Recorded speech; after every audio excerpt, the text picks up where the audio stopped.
ইলাহা ইল্লাল্লাহ লা ইলাহা ইল্লাল্লাহ লা ইলাহা ইল্লাল্লাহ মুহাম্মাদুর রাসূলুল্লাহ সাল্লাল্লাহু আলাইহি ওয়াসাল্লাম। শুকরিয়া আদায় করছি মহান মালিকের দরবারে, যে মহান রব্বুল আলামিন আমাদেরকে দুনিয়ার সমস্ত কাজ থেকে ফারেক করে সমস্ত শয়তানি কুমন্ত্রণা থেকে বেঁচে মহান রব্বুল আলামিনের রাজামন্দি হাসিল করার জন্য আল্লাহর ঘর মসজিদে আনলেন, বসাইলেন। দ্বীনি কথা কিছু আলোচনা করার এবং শোনার যে তৌফিক দান করলেন, সে মহান রব্বুল আলামিনের দরবারে কালিমাতুশ শুকর, জবানি শুকর আদায় করি, বলি আলহামদুলিল্লাহ। মুহতারাম হাজিরিন, আমি আপনাদের সামনে কোরআনে কারীমের সূরা হাদীদ, এই সূরা হাদীদের 25 নম্বর আয়াত থেকে তিলাওয়াত করেছি।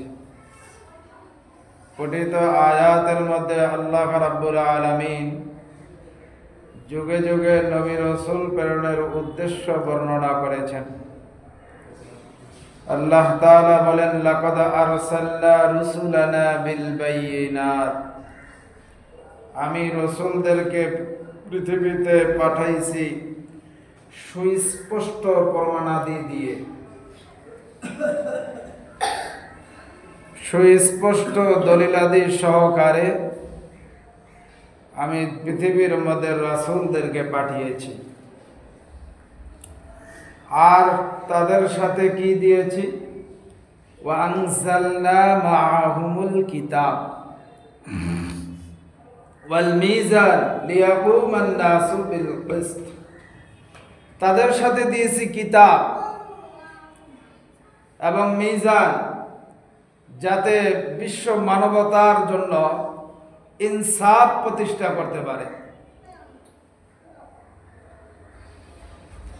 মানব জাতি যেন ইনসাফের উপরে প্রতিষ্ঠিত হয়ে যেতে পারে। এই জন্য শুধুই মাত্র নবী রাসূল পাঠাইছে তা না, তাদের সাথে কিতাব নাযিল করছেন, মিজান দিয়েছেন। আর কি দিয়েছেন? ওয়া আনজালনাল হাদিদা ফীহি বাসুন শাদীদুন ওয়া মানাফিউ লিন-নাস,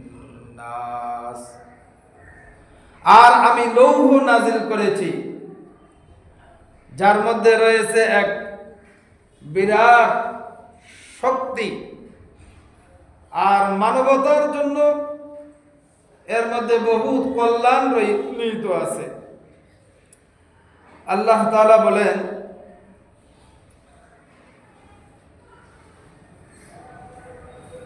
যে আমাকে না দেখেই এই কাজে সহযোগিতা করে, অর্থাৎ আল্লাহ রাসূল সাল্লাল্লাহু আলাইহি ওয়াসাল্লাম, তাকে যে কিতাব দেওয়া হলো, মিজান দেওয়া হলো, লৌহ দেওয়া হইল, এই কাজে যারা সহযোগিতা করে আল্লাহ পাকের কল্যাণ হাসিল করতে পারে।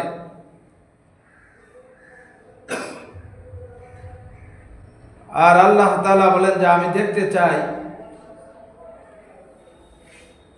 কে এগুলোতে সাহায্য করে, সাহায্যে এগিয়ে আসে। এটা আল্লাহ তাআলা দেখতে চান। এই জন্য আয়াতকে তিলাওয়াত করেছি। এই আয়াতের উপরে আলোচনা করতে গেলে বহু সময়ের দরকার, সময় তো বেশি দেওয়া যাবে না, 15 মিনিট থেকে 16-17 মিনিট আলোচনা হবে। এরই মধ্যে আয়াতের মোটা মোটা কথাগুলো, মোটা দাগের কথাগুলো হবে, এই জন্য খুব মনোযোগ সহকারে শোনার চেষ্টা করব। আজকে গোটা দেশের মধ্যে বারবার বলা হচ্ছে বিচার চাই, বিচার চাই, সর্বত্র সর্ব জায়গায় থেকে এই আওয়াজ উচ্চারিত হচ্ছে, এই আওয়াজ বুলন্দ হচ্ছে যে বিচার চাই, বিচার চাই। কে বলেন বিচার চাওয়া হচ্ছে না? বিচার চাওয়া হচ্ছে। এই জন্য আমি আপনাদের সামনে ইসলামের বিচারের সৌন্দর্য, তার গুণ, এই ব্যাপারে আপনাদের সামনে আলোচনা করার জন্যই আয়াতকে তিলাওয়াত করা। মুহতারাম হাজিরিন, যারা এখন দায়িত্ব পালন করতেছেন, পূর্বে যারা দায়িত্ব পালন করেছেন, দুঃখজনকভাবে সত্য হলেও ইসলামী বিধিবিধানের ব্যাপারে তাদের জানার পরিমাণটা, ইসলামের বিধিবিধান এই ব্যাপারে তাদের জানার যে পরিমাণটা একেবারেই কম ছিল। তারা যেমন তাদের স্ব স্ব ক্ষেত্রে দুনিয়াবি শিক্ষা দীক্ষা, বাস্তবমুখী জ্ঞান গরিমার ব্যাপারে তারা যেমন বিজ্ঞ, দুনিয়াবি লাইনে যত শিক্ষা আছে সব ধরনের শিক্ষার ব্যাপারে, বস্তুবাদী জ্ঞান গরিমার ব্যাপারে তারা ছিল বিজ্ঞ। ইসলামের এই পরিপূর্ণ জীবন বিধান, ইসলামের বিধানের ব্যাপারে তারা ততখানি অনভিজ্ঞ। বর্তমান যারা দেশ চালাচ্ছেন, দায়িত্ব পালন করতেছেন, পূর্বে যারা দায়িত্ব পালন করেছেন, প্রায় সবারই একই অবস্থা। বস্তুবাদী জ্ঞান গরিমার ব্যাপারে তারা খুব বিজ্ঞ, কিন্তু ইসলামের বিধিবিধানের ব্যাপারে, ইসলামের সৌন্দর্যের ব্যাপারে, মানব জাতির জন্য যে আল্লাহ তাআলা মানব জাতির মুক্তির জন্য, কল্যাণের জন্য, মানব জাতির সুখী সুন্দর সমৃদ্ধ জীবন যাপনের জন্য যে বিধান আল্লাহ রাব্বুল আলামিন দিয়েছেন, এই বিধানের ব্যাপারে, ইসলামের ব্যাপারে, ইসলামের বিধিবিধানের ব্যাপারে তারা ঠিক ওই রকমই অনভিজ্ঞ, তারা বিজ্ঞ না। এজন্য আমরা যারা জাতির সামনে আমরা কথা বলি, মানবতার সামনে আমরা কথা বলি, আমাদের দায়িত্ব রয়েছে যে শিক্ষা, যেহেতু ইসলামকে ফুটিয়ে তুলবে, আর এই ফুটিয়ে তোলা ইসলামকে শিক্ষা ব্যবস্থা থেকে একেবারেই যখন তুলিয়ে দেওয়া হয়েছে, তো এই অবস্থায় দায়িত্ব রয়ে গেছে আমাদের উপরে যে মানবতার সামনে ইসলামের সৌন্দর্যকে ফুটিয়ে তোলা। কারণ হলো শিক্ষা ব্যবস্থা থেকে আল্লাহ রসুল, ইসলামের শিক্ষা, তাওহীদের শিক্ষা, পুরা শিক্ষাটাকেই পরিকল্পিতভাবে সম্পূর্ণ উঠিয়ে দেওয়া হয়েছে শিক্ষা সিলেবাস থেকে।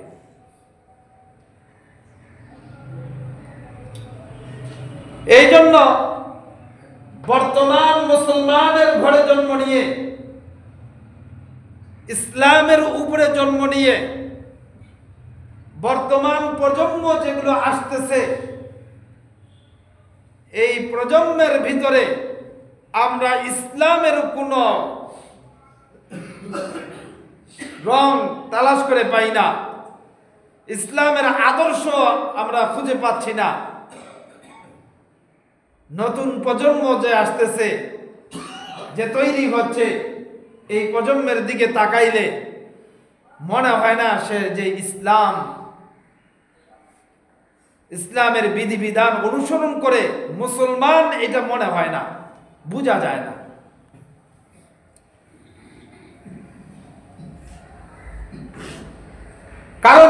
এদের মাঝে আমরা কোনো ধরনের ইসলাম পাচ্ছি না। না এদের চলাফেরা ইসলাম আছে, না পোশাক আদিতে ইসলাম আছে, না এদের আদর্শে ইসলাম আছে, কোথাও ইসলাম ইসলাম পাওয়া। আমরা আদমশুমারি মুসলমান হলেও ইসলাম শূন্য মুসলমান। আমরা আদমশুমারি মুসলমান হলেও ইসলাম শূন্য মুসলমান। আমাদের মধ্যে আর ইসলাম নেই। এই জন্য আমরা নিজেরাও বলি, আমাদের শিক্ষিত সমাজও বলে যে আমরা ধর্মপ্রাণ, আমরা ধর্মভীরু। আমরা কি ধর্মকে মানি না? আমরা তো ধর্মভীরু। আমাদের ধর্ম হলো ইসলাম, আমরা ধর্মকে কি মানি না? এটাই হলো মুনাফিকি। আমাদের মাঝে একটা শব্দ কিন্তু প্রচলন আছে, আমরা বলে থাকি ধর্মভীরু। ভীরু শব্দের অর্থ বুঝেন? ভীরু শব্দের অর্থ হলো ভয়। ভয়, যে বস্তুটাকে আপনি আমি ভয় পাই।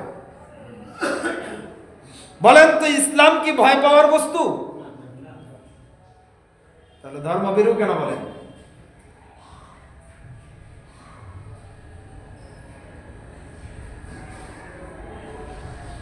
যারা সহি আকীদার উপদেষ্টা, যেই ব্যক্তিটা সহি আকীদার উপদেষ্টা,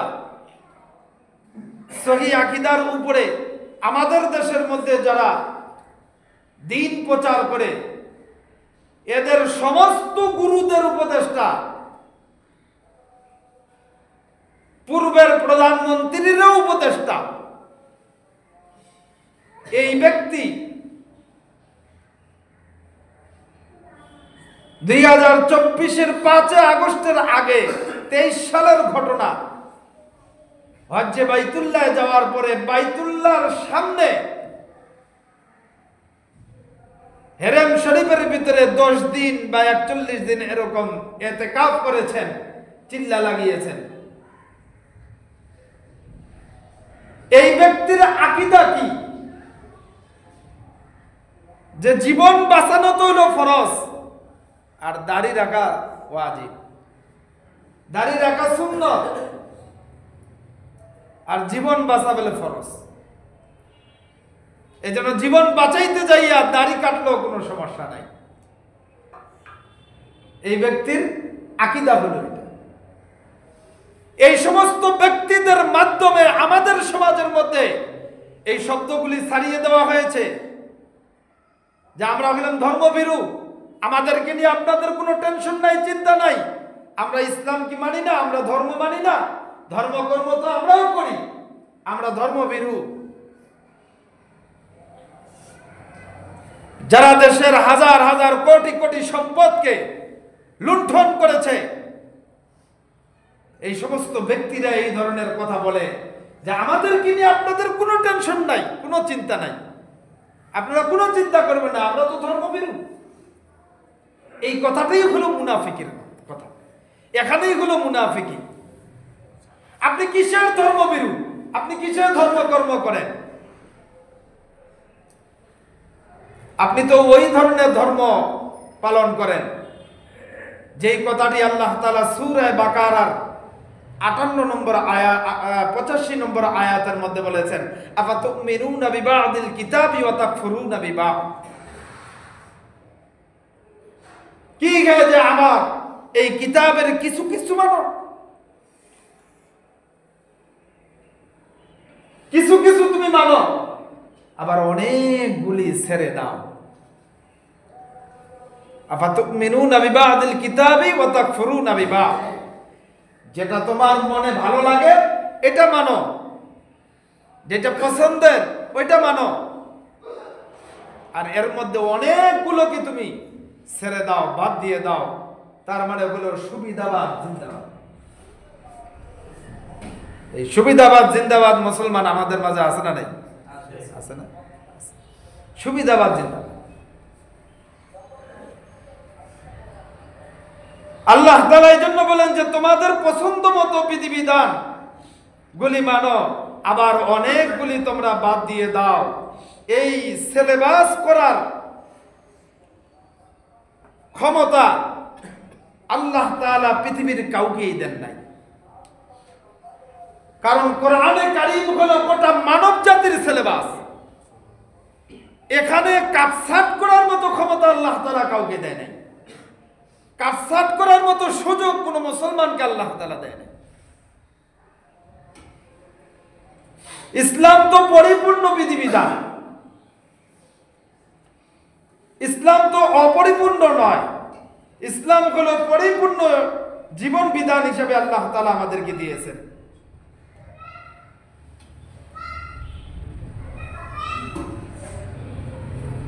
এই জন্য গোটা বিশ্ব মানবতার জন্য এটাই কর্তব্য, এটাই করণীয় যে ইসলাম পরিপূর্ণভাবে মানতে হবে। এই মানাটা হলো ফরজ। কিছু মানবেন আর কিছু মানবেন না, কিছু নিবেন আর কিছু নিবেন না। এই সিলেবাস ভাগাভাগি করার সিলেবাস, এই ভাগাভাগি করার মতো ক্ষমতা আল্লাহ তাআলা কাউকে দেন। কাটছাঁট করার মতো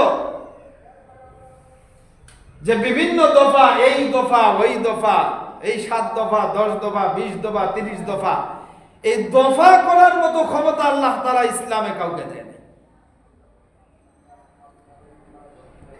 এই জন্য আল্লাহ রাব্বুল আলামিন বলেন আফাতুমিনুনা বিবাদিল কিতাবি ওয়া তাকফুরুনা বিবাদ। যে কি হলো, তুমি ইসলামের বিধিবিধানের কিছু মানো আর কিছু বাদ দিয়ে দাও। যেটা তোমার ভালো লাগে এটা মানো, আর যেটা ভালো লাগে না এটা মানো না।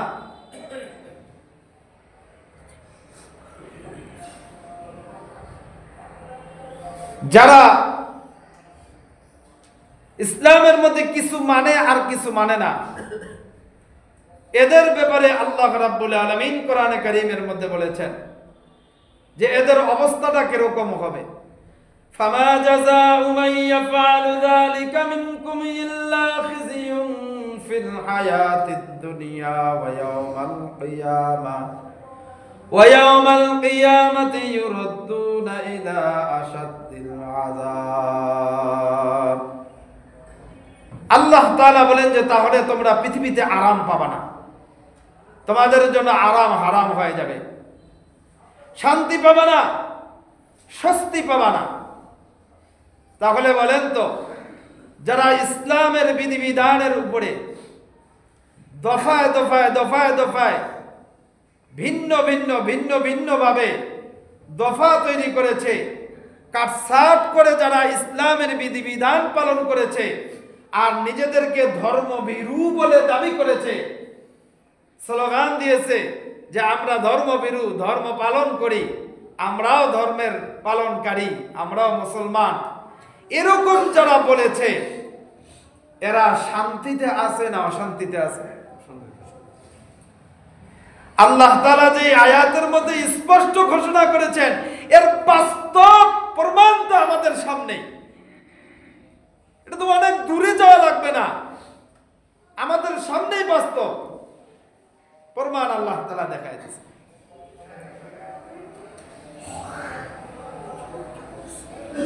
ইল্লা খিজুম ফিল হায়াতিদ দুনিয়া, এরা দুনিয়ার হায়াতের মধ্যে কখনোই শান্তি পাবে না, এরা স্বস্তি পাবে না, শান্তিতে বসবাস করতে পারবে না, এরা শান্তিতে ঘুমাইতে পারবে না, এরা শান্তিতে খাইতে পারবে না, শান্তিতে এরা কাজকর্ম করতে পারবে না। পৃথিবীর মধ্যে তাদের সর্বক্ষণ শুধু অশান্তি আর অশান্তি থাকবে। আর কি, ওয়ায়াউমাল কিয়ামাতি ইলা আশাদ্দিল আযাব, আর কিয়ামতের দিন আল্লাহ রাব্বুল আলামিন তাদেরকে কিয়ামতের দিন কঠিন শাস্তির সম্মুখীন করবে। দুনিয়াতেও তারা জিল্লতির জীবন যাপন করবে, আখিরাতেও তারা জিল্লতির জীবন যাপনের জন্য প্রস্তুতি করবে, আখিরাতেও তাদের জন্য জিল্লতির জীবন। তাহলে দুনিয়া ধ্বংস, আখিরাতেও খাসিরাত দুনিয়া ওয়াল আখিরা, দুনিয়াও তাদের ধ্বংস, আখিরাত ধ্বংস। এমন তো অবস্থায় কেউ যদি খালি 5 ওয়াক্ত নামাজ পড়ে, হজ করে, যাকাত দেয়, কোরআন তেলাওয়াত করে, জিকির করে, টুপি আছে, দাড়ি আছে, লেবাস আছে, পোশাক আছে, এই গুটি কয়েকটা আমলের মধ্যে সে আছে আর নিজেকে ধর্মভীরু দাবি করে, বলে যে আমি এলাম ধর্ম। মূলত সে ধর্মভীরু কেন হবে? ধর্মভীরু তো আমাদের হওয়ার কথা না। মানুষ আবার ধর্মভীরু হবে কেন? মুসলমান আবার ধর্মভীরু হবে কেন? মুসলমান তো ধর্মভীরু হতে পারে না।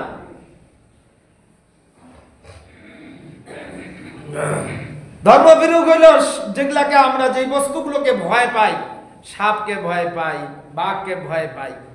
তো ইসলাম তো ভয় পাওয়ার বিষয় না, ইসলাম তো মানার বিষয়। ইসলাম হইল আপনার আমার জন্য বিধিবিধান। এটা ব্যক্তি, পরিবার, সমাজ, কিভাবে আপনি আমি চলবো, আমাদের জীবনটাকে কিভাবে চালাবো, আমাদের জীবনে কিভাবে ব্যক্তি, সমাজ, পরিবারে শান্তি সমৃদ্ধি আসবে, এর বিধিবিধানই তো ইসলাম, ইসলামী বিধিবিধান। এটা তো আল্লাহ তাআলা আপনাকে আমাকে দিয়েছেন। এটা তো ভয়ের বিষয় না, এটা পালন করার বিষয়। এই জন্য আমার ভাইরা, আল্লাহ তাআলা বলেন যারা ইসলামের বিধিবিধান কিছু মানলো আর কিছু মানলো না, এরা দুনিয়াতেও জিল্লতের জীবন যাপন করবে, আখিরাতেও এদের জন্য জিল্লতের জীবন যাপন চলবে। মূলত আসলে আমি যদি ইসলামের বিধিবিধান পালন করতে যাই আর নিজেই বাছাবাছি করি, তাহলে তো আমি নিজেই রব হয়ে গেলাম। কারণ আমার জীবন পরিচালনা করার জন্য কিভাবে পরিচালনা করব, এটা তো আমি নিজেই বাছাই করতেছি। আমি যদি নিজেই বাছাই করি, তাহলে তো আমি নিজেই রব হয়ে গেলাম, আমি নিজেই আল্লাহ হয়ে গেলাম। এই জন্য কোরআন কারীমের মধ্যে আল্লাহ তাআলা বলেন যে নবী, তুমি কি সেই ব্যক্তির পাহারাদারি করতে পারো, সেই ব্যক্তির খবরদারি করতে পারো যে নিজেকে নিজেই, নিজের নফসকে ইলাহ বানিয়ে নিয়েছে, আল্লাহ বানিয়ে নিয়েছে। নিজের নফসকে নিজেই ইলাহ বানিয়ে নিয়েছে, আল্লাহ বানিয়ে নিয়েছে। তার মানে হলো তার নফস এইভাবে চলতে পারে, কিছু আল্লাহর বিধান নিয়েছে আর কিছু তার নফসের বিধান নিয়েছে, অথবা পুরাটাই তার নফস চাহিদা অনুযায়ী তার জীবন চালায়। নফসের জীবন চালানোর যে বিধিবিধান আছে, এগুলো নফস যা বলে তাই করে। আমি যদি নিজেই বাছাই করি, নিজেকে চালানোর জন্য নিজেই বাছাই করি, আমার ইমানদারির অবস্থা তাহলে কি? অথচ সাহাবায়ে কেরামদের অবস্থা ছিল এরকম, রাসূল করিম সাল্লাল্লাহু আলাইহি ওয়াসাল্লামের কাছ থেকে যখন এই যে বিধানের কথা শুনতো, সাথে সাথে এটা মানার জন্য তারা প্রস্তুত ছিল। কেমন মানতো? সামি'না ওয়া আতা'না, শোনার সাথে সাথে শুনবে আর সাথে সাথে মেনে নিবে। রাসূল করিম সাল্লাল্লাহু আলাইহি ওয়াসাল্লামের কাছে সাহাবায়ে কেরামরা 10টা 20টা করে আয়াত নিত। এই আয়াতগুলো তারা নিজেরা সহিহ শুদ্ধভাবে তেলাওয়াত শিখত এবং এই আয়াতের বিধিবিধানগুলো ব্যক্তি, পরিবার, সমাজে প্রতিষ্ঠিত না করা পর্যন্ত অন্য কোনো আয়াতের সবক নবীর কাছ থেকে সাহাবায়ে কেরামরা নিত না। এই জন্য সাহাবায়ে কেরামরা যখন রাস্তা দিয়ে হাঁটতো,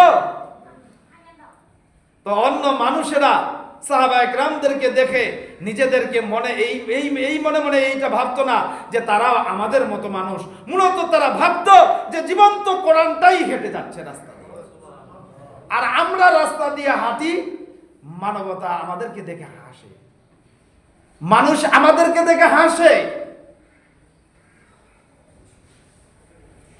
সেই জন্য আমরা যখন ইসলাম অনুকরণ করব, এই ইসলাম অনুকরণ করা, ইসলামের বিধিবিধান মানা, এটা আল্লাহ তাআলার নির্দেশ, এটা আল্লাহ তাআলার হুকুম। কারণ হলো আল্লাহ তাআলা কোরআনে কারীমের মধ্যে বলেছেন, আলা লাহুল খালকু ওয়াল আমর, জমিন যার, হুকুম চলবে তার। জমিন যার, হুকুম চলবে তার। আপনি জমিনের মধ্যে আল্লাহর জমিনে বসবাস করবেন আর আল্লাহর হুকুম মানবেন না, নিজেকে মুমিন ভাববেন, নিজেকে মুসলমান দাবি করবেন, এটা কখনোই হতে পারে না। কারণ বিদায় হজ্জে আল্লাহ তাআলা আল্লাহ রাসূলকে স্পষ্ট ঘোষণা করেছেন, ওয়া রাদিতু লাকুমুল ইসলাম দীনা, ইসলামকে আমি আল্লাহ তাআলা পরিপূর্ণ করে দিলাম। ইসলামের বিধিবিধানকে গোটা মানব জাতির জন্য এটাকে আমি পছন্দ করলাম, এটা পূর্ণ করে দিলাম। এটাই একমাত্র আমার পছন্দের। তাহলে আল্লাহর পছন্দের যেটা, এইটা ছাড়া আর যত ইজম আছে, যত মতবাদ আছে, যত ধর্ম কর্ম আছে, এই ধর্ম কর্মগুলো কি আল্লাহর কাছে কবুল হবে? কি বলেন, হবে? কবুল হবে না। আর ইসলামী বিধিবিধানেই বিচার ব্যবস্থা, অর্থ ব্যবস্থা, রাষ্ট্রীয় যত ব্যবস্থা আছে, শিক্ষা ব্যবস্থা, এই সমস্ত ব্যবস্থাগুলোর সৌন্দর্য দান করেছেন। এই জন্য অন্যান্য ধর্ম যেগুলো আছে এরা কিন্তু এই কথা বলে না, এরা কিন্তু বিচার ব্যবস্থার কথা বলে না, অর্থনৈতিক ব্যবস্থার কথা বলে না, রাষ্ট্র অবকাঠামো তৈরি করা, এই ব্যবস্থাপনা করার কথা অন্য কোনো ধর্ম বলে না, ইসলাম বলে। কারণ ইসলাম হলো পরিপূর্ণ। আর এই পরিপূর্ণ বিধিবিধান না মেনে যদি আমি আল্লাহর কাছে যাই, তাহলে আপনার আমার কি অবস্থা হবে? আল্লাহ তাআলা বলেছেন, মাইয়াবতাগি গায়রাল ইসলাম দীনান ফালাই ইউকবালা মিনহু ওয়া হুয়া ফিল আখিরাতি মিনাল খাসিরিন। আল্লাহ তাআলা এখানে স্পষ্ট বলেন, ইসলাম ছাড়া, ইসলামী বিধিবিধান মানা ছাড়া অন্য কোন মতাদর্শ নিয়া আমি আল্লাহ তাআলার সামনে যদি তোমরা আসো, আমি তার কাছ থেকে এই তোহফা বা হাদিয়া কোনোটাই কবুল করব না। তাহলে বলেন, আল্লাহ তাআলা যদি কবুল না করে তাহলে আমাদের কোনো লাভ আছে? আল্লাহ তাআলা যদি কবুল না করে কোনো লাভ হবে?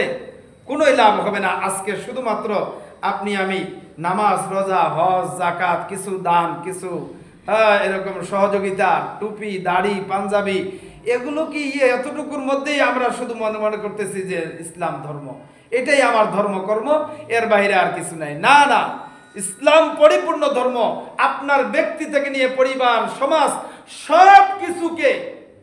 সব কিছুর সৌন্দর্যকে ইসলাম ধর্মের মধ্যে আল্লাহ তাআলা দিয়ে দিয়েছেন, ইসলামের মধ্যে দিয়ে দিয়েছেন। এই জন্য ইসলামের বিধিবিধানগুলো কেউ যদি পালন করে, আল্লাহ তাআলা তাকে দুনিয়াও মধ্যে আল্লাহ তাআলা তাকে ইজ্জতের জিন্দেগি দান করবেন, আখিরাতেও আল্লাহ তাআলা তাকে ইজ্জতের জিন্দেগি দান করবেন। আর যারা ইসলাম মানবে না, ইসলামী বিধিবিধান পছন্দ করবে না, অথবা কিছু মানবে আর কিছু মানবে না, এদের ব্যাপারে আল্লাহ তাআলার স্পষ্ট ঘোষণা হলো, এদেরকে আল্লাহ তাআলা দুনিয়াও জিল্লতির জীবন দান করবেন, আখিরাতেও এরা জিল্লতির জীবন যাপন করবে। আল্লাহ রাব্বুল আলামিন আমাদের সকলকে ইসলামী বিধিবিধান পরিপূর্ণভাবে পালন করার তৌফিক দান করবেন, আমিন। আরেকটা ঘোষণা আছে, এই যে আমরা সকলেই জানি যে 26 তারিখে যে চট্টগ্রামে যে ঘটনাটা ঘটেছে, আমাদের যে ডক্টর সাইফুল ইসলাম নির্মমভাবে হত্যা করেছে, এই